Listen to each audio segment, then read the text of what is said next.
समय देने के लिए मैं आभार प्रकट करता हूं। लोकायुक्त और उप लोकायुक्त की यह रिपोर्ट मैंने देखी है, बड़े ध्यान से देखी है।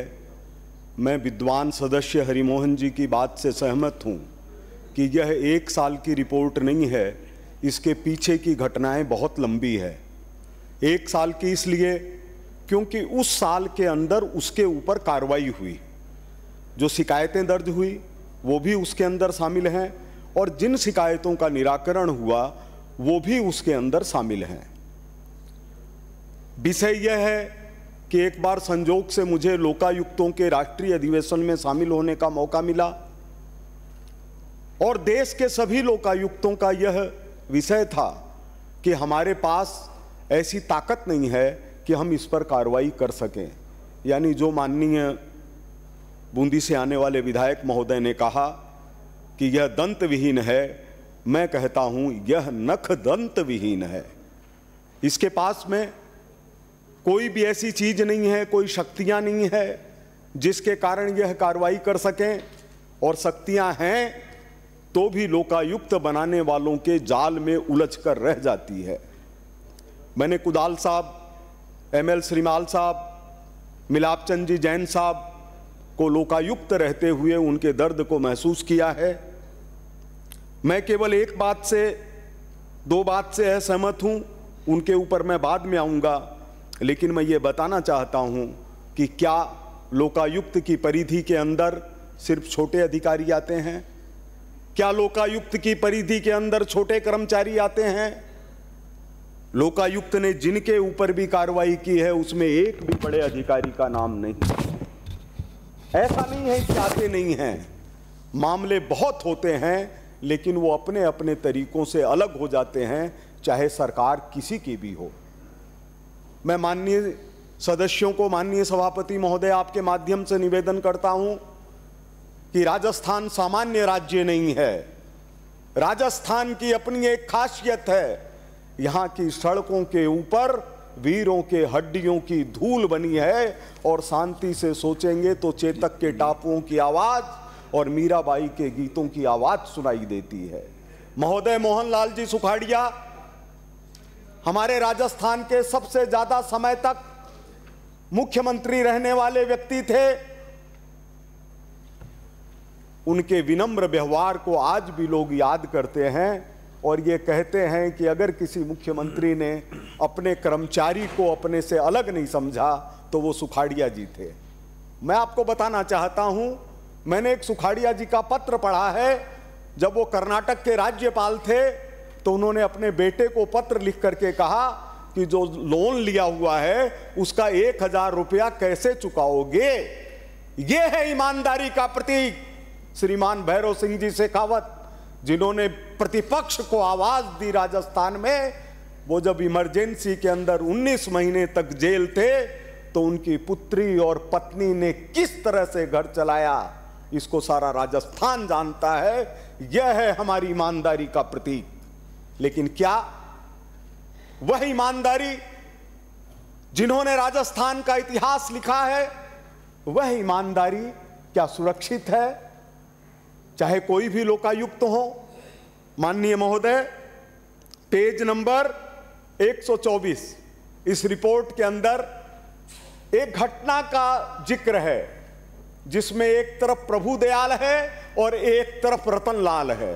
अब लोकायुक्त क्या कर रहे हैं? एक ने दूसरे के घर के सामने गाय बांध दी और गाय बांधने से दूसरे वाले को तकलीफ होने लगी और इस बात पर संतोष व्यक्त किया गया है कि हमने उस गाय को हटवा दिया। क्या यह लोकायुक्त का काम है? या लोकायुक्त का काम है लोक के ऊपर आयुक्त? और लोक के ऊपर आयुक्त, यह जो नाम है हमारे बहुत ही बड़े प्रियतम राजस्थान के यशस्वी वकील और राजनयिक ML सिंघवी साहब का रखा हुआ है। मैं यह आप लोगों के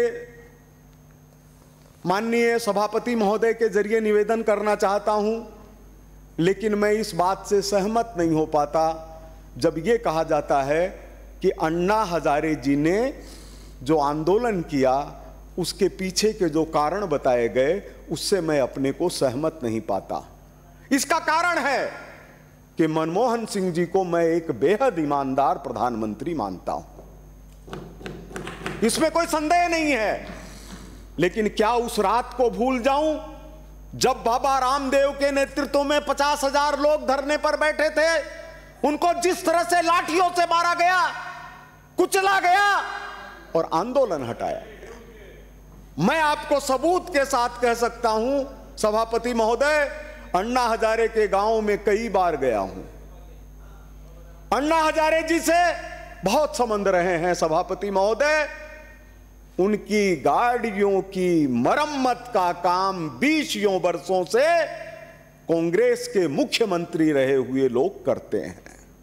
तो मैं यह नहीं मान पाता कि अन्ना हजारे जी मनमोहन सिंह जी के विरोधी थे।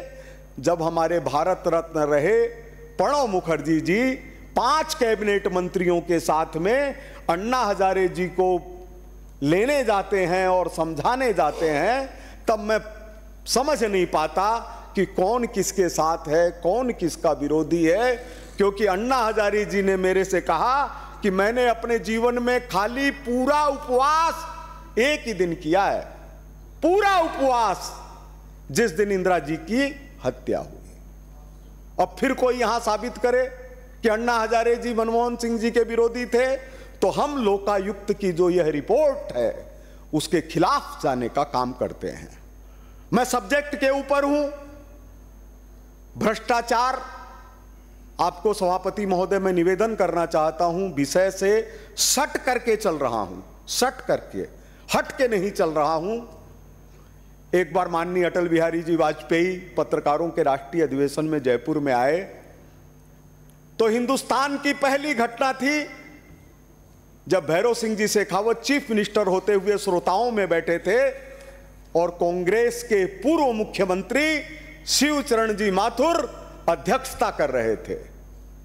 वाजपेयी जी ने कहा कि ठाकुर साहब इधर आइए, तो भैरव सिंह जी ने कहा कि आज हम श्रोता हैं, आज माथुर साहब हैं हमारे।